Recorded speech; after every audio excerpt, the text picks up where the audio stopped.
proud of. It's always so scary to start a YouTube channel. I feel like our nerves really get the best of us sometimes.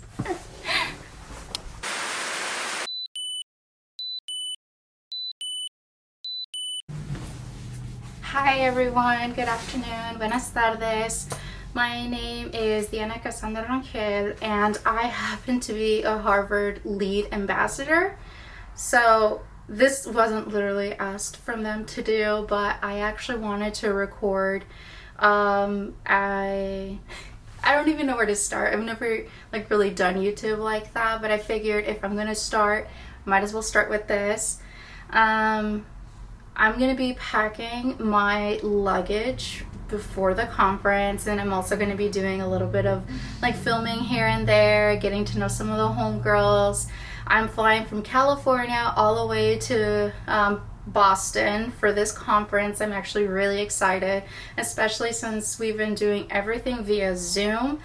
I haven't really had the opportunity to meet people in person other than people I've networked on social media, on Instagram specifically.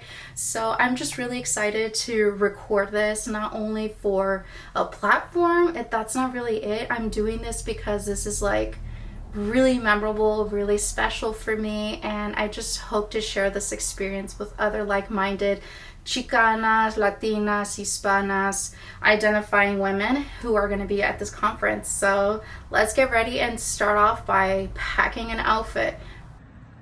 Okay, so I haven't kept up with doing the whole video recording thing because, well, a couple days ago was my brother's birthday, so we went to SF. That was pretty fun. I'll show a couple of clips.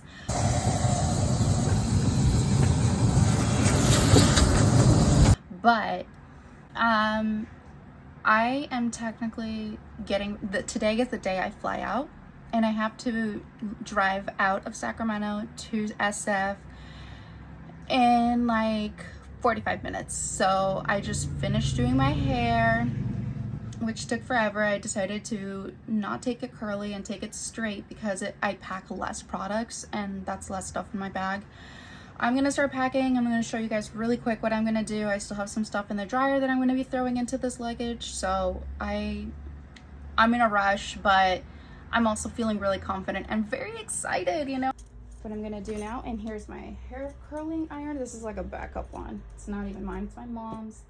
But now what I'm gonna do is I'm gonna put all my clothes away, or at least fold them, so at least they're nicely folded.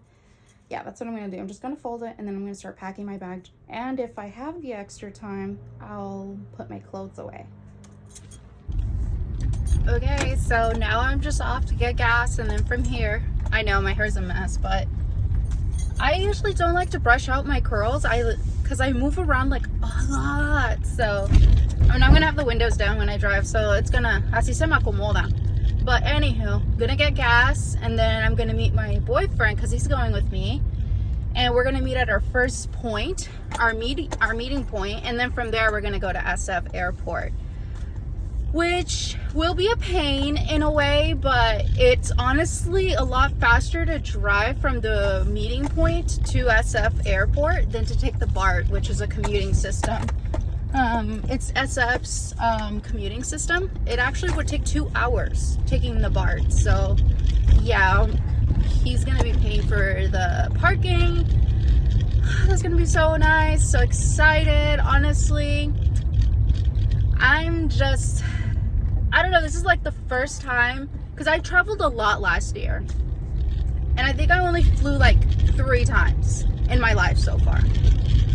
But out of all the times that I've traveled on in plane, I think this is my most favorite time now, because when I first traveled I was like, okay, I'm just trying to get there. But this time I'm enjoying the process, getting there and stuff, and you know, I'm just manifesting nothing but good vibes when it comes to being in the airport. I am taking a coat in my carry-on, and it took up so much space.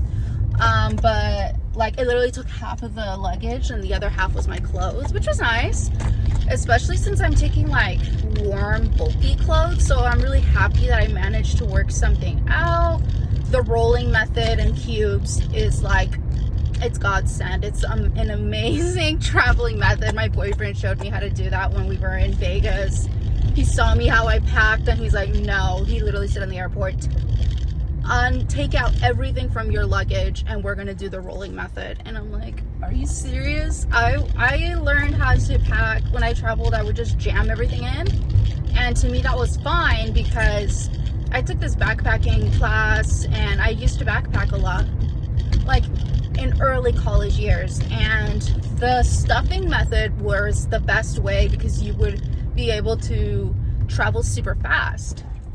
Yeah, you can't do that when you're flying and you're taking a luggage though. You have to, like, you know, fold things and do it really nicely, or, you know, it just won't all fit. And, you know, you live and learn. The stuffing method definitely works when you use backpacks, but not when it comes to traveling. So I'm so close to my point to get gas. I know I should have done this yesterday, but I'm actually leaving early in a good time frame. And right now it's almost 4 o'clock. We're like a couple minutes shy from 4, so there's gonna be traffic regardless, but our flight is at 10, so we're just doing everything with time. Oh my god, my hair looks like that. I feel like this part of me looks like, you know, 1997's version of Luis Miguel from the TV show. That's what he looked like. Okay, I will keep you guys updated. And thank you so much, everyone who's watching this journey. This is my first time doing YouTube, but I really felt like I wanted to document this. I never realized how much, like, I made a YouTube video a long time ago, and it really helped me when I hit a dark moment this year. I know it's literally the beginning of this year, but I lost my job, so it's just like, to me, that was the rock bottom of the year. So, and it's the start of the year, right? So when I saw that YouTube video, I made like a roadmap of what I plan to do in the next couple years, or what I plan to do after graduating from my undergrad. And guess what, guys? I did everything I wanted to do. All but one thing, which is save money for college. I'm hoping, I still have a couple months. Hoping I can find a job soon. I'm very grateful that this conference also is a job fair, or like job networking, and I'm really going to be taking advantage of that.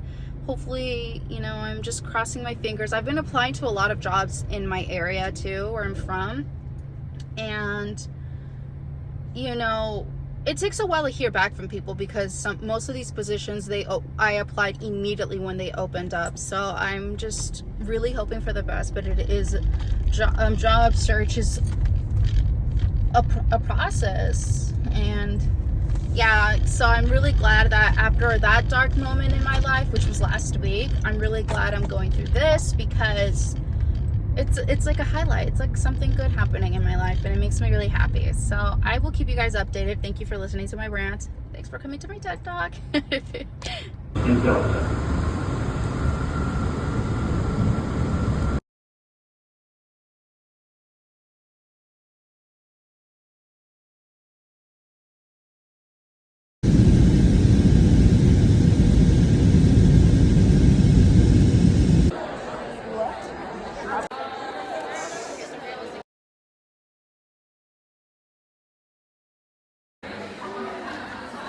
And he said as much. He said, you know, at the point of...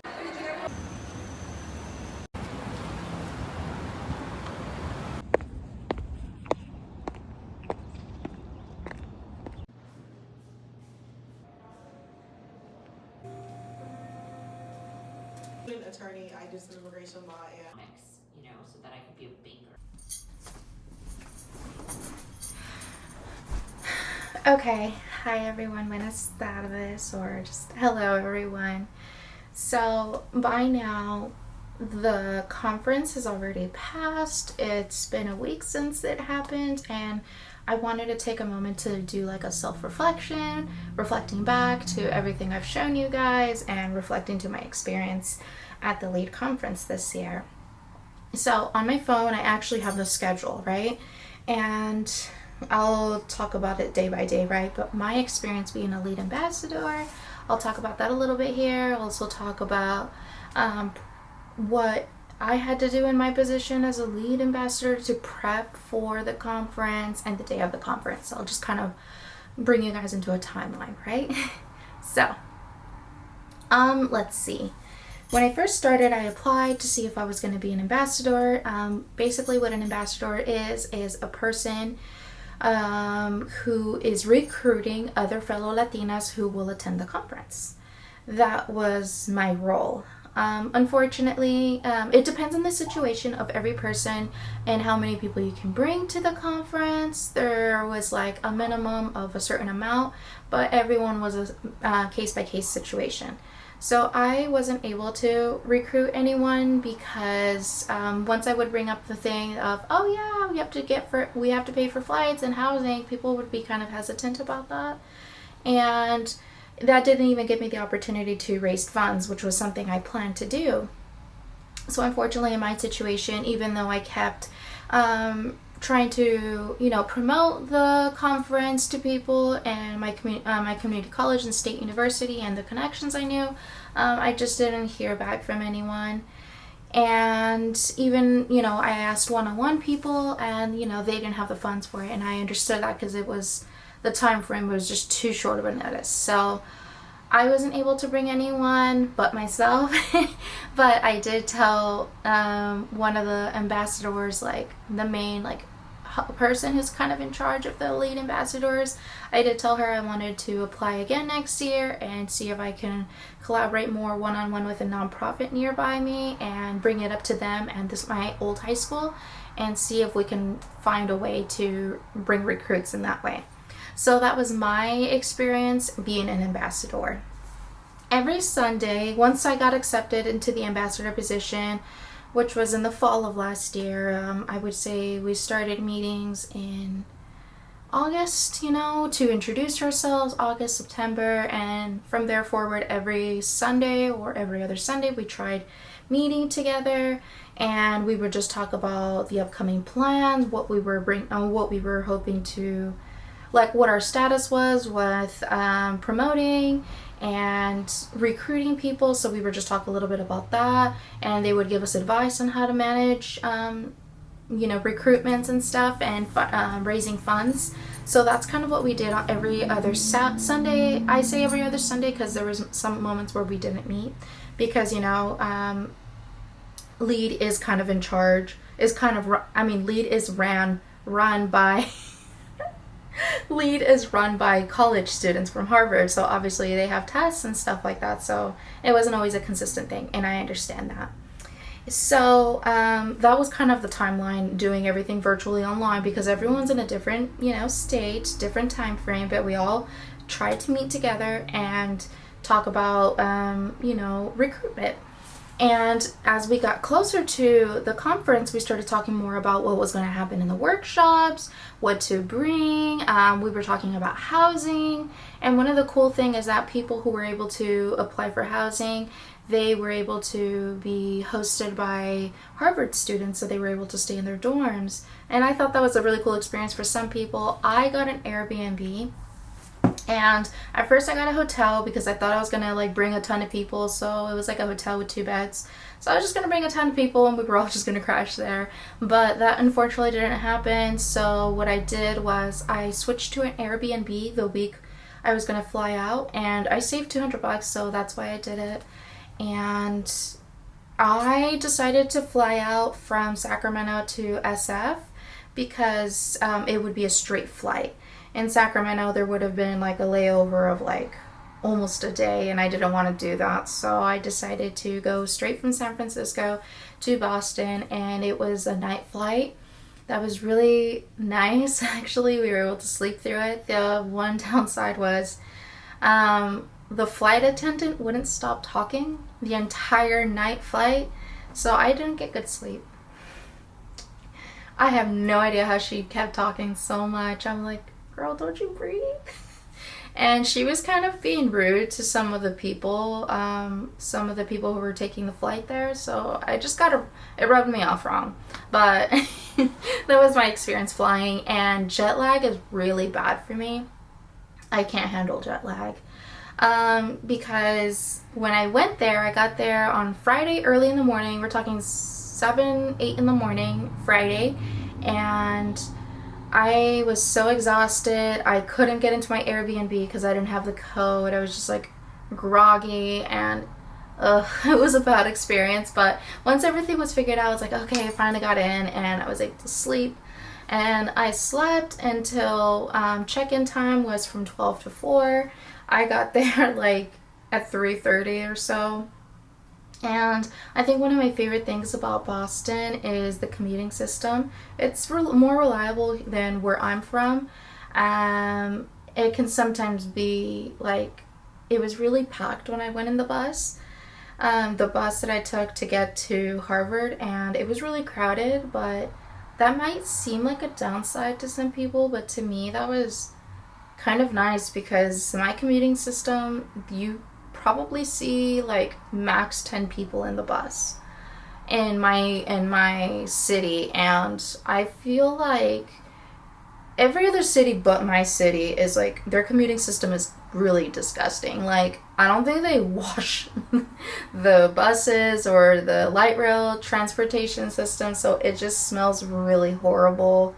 And yeah, I didn't feel that in Boston. It was crowded, and people were very, like, I would say assertive, where they're like, I need to get off, or let me in. And I never experienced that. So when I did that, I went from my Airbnb to Harvard, and that was kind of cool.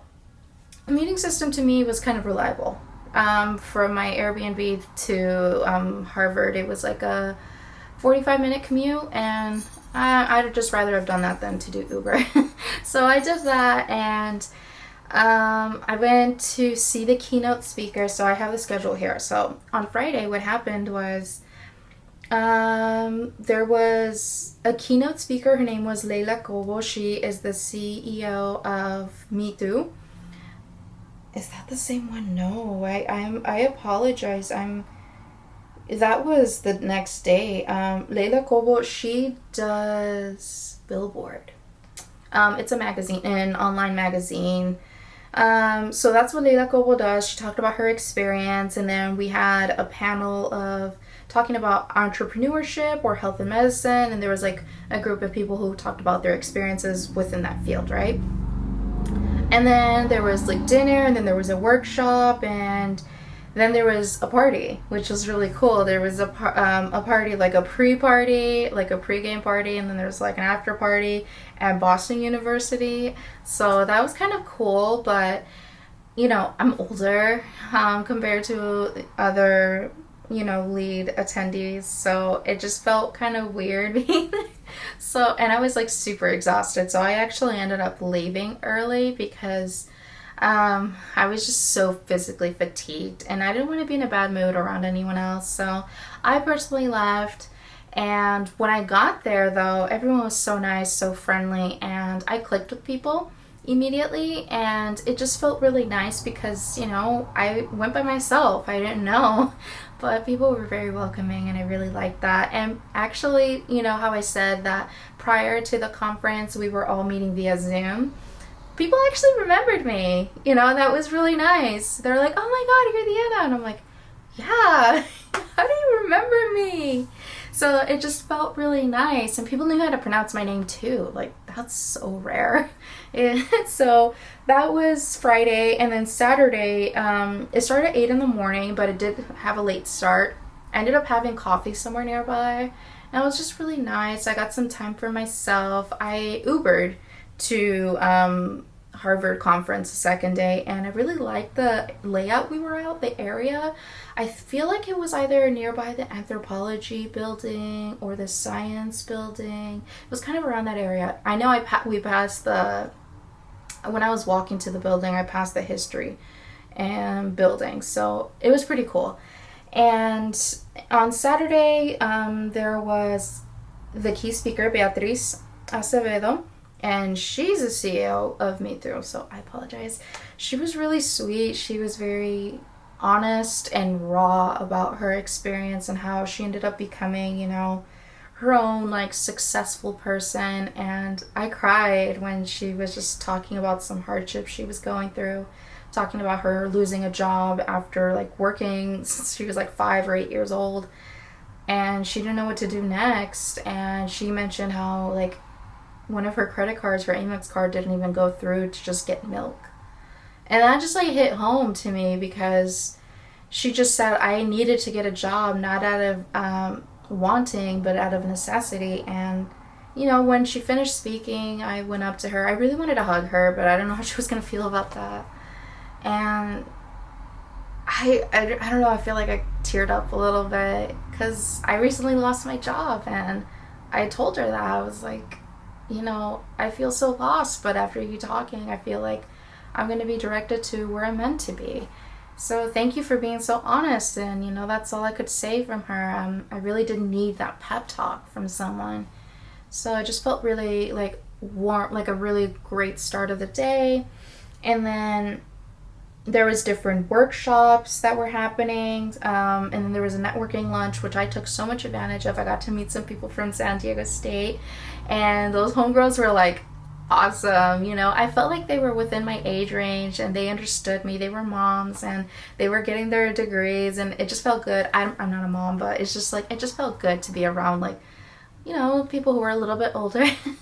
I am older, so it's just like, I feel like I can definitely feel it. And it just felt nice. Everyone was so welcoming. There was somebody who I met from, where was she? She was somewhere from New York.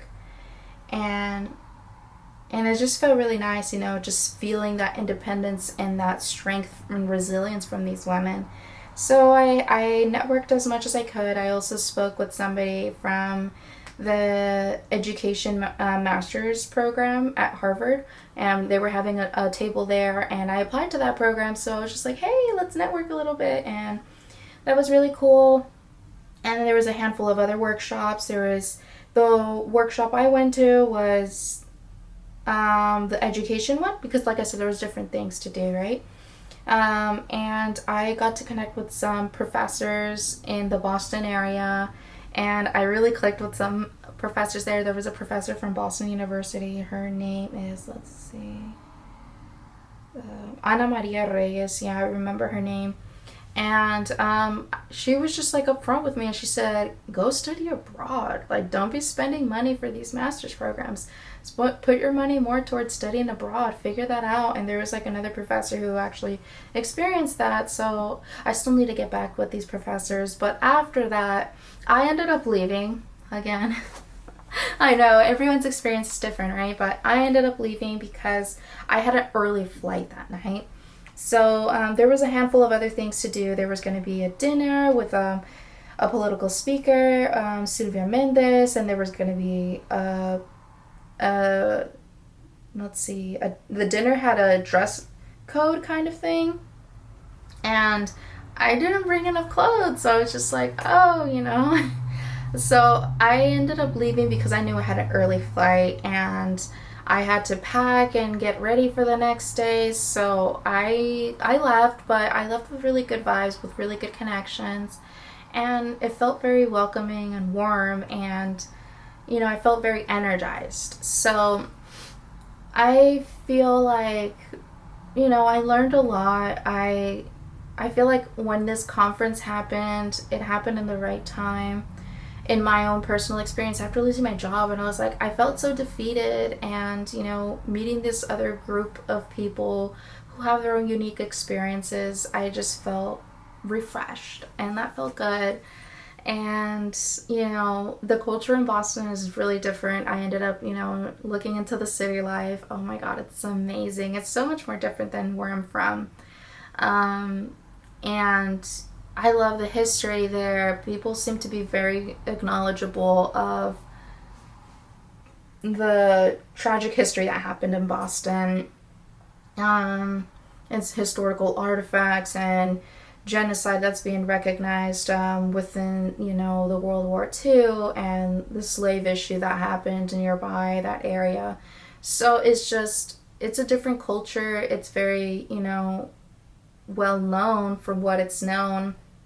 The food there is amazing. The music there, people play a lot of R&B. I love that. I really do. Cause like here, like if you're talking about restaurants, I'm from California, and right now, Peso Pluma is like a hard thing right now, and I love Peso Pluma, but I don't feel like there's much variety with music here. It's either like Spanish music, Latino music, or pop music. You know, like Shawn Mendes, Taylor Swift. But in Boston, R&B, you know, a lot of like old school music, hip hop, rap. Kendrick Lamar and 21 Savage play a lot over there too. And it's very interesting because I see some businesses and they're like owned by white people, but they play rap music and they go hard on that shit. And I like that, you know, I really do. Oh wait, I just cussed. So my overall experience with LEAD was, I feel like I would do it again. You know, hopefully next time I can actually bring people. I think if I can't connect with people within my networking system, I might just take my family, because I have younger cousins who are, you know, women identifying, and I think they would really like the experience of traveling. So I'm definitely going to bring it up to them so they start saving up money. And, you know, Harvard the campus itself is very, you know, interesting, unique. You can also feel the elitist feeling of it, but LEAD, the whole purpose of this conference is to be in an area that's predominantly Latina and Latina identifying, and that felt very empowering and powerful and energizing, because, you know, I don't think you see much of that empowerment over there. Here in California, yes, but over there, no. And it felt good to get to know different people from different states, you know? People from Wisconsin, and I was just like, Wisconsin? But, you know, you get to meet different people. And I definitely would encourage other people to consider going if they can next year. Look into it. You know, if you follow my social media, and the minute I find out for the conference of next year, I'm gonna repost it. So feel free to you know, follow me if you want. But I wanted to just end this in a positive note, saying that, you know, representation does matter, and it was very much shown there, and strong women positivity was there, and this was an amazing experience. I really do thank all of you guys for watching me get ready for the trip, a couple of clips here and there that I took of the trip, and thank you so much for watching this video and seeing this experience. It's not only educating for you, but it's also healing for me, because when I see this video, I'm gonna be like, oh my god, I went to Boston. You know, I never imagined myself to be traveling this much. So I just hope you guys enjoyed this video, and go ahead and hit the like, subscribe, so then you guys can see other content that I make. So I thank you guys for your time, and I wish you guys the best. Bye.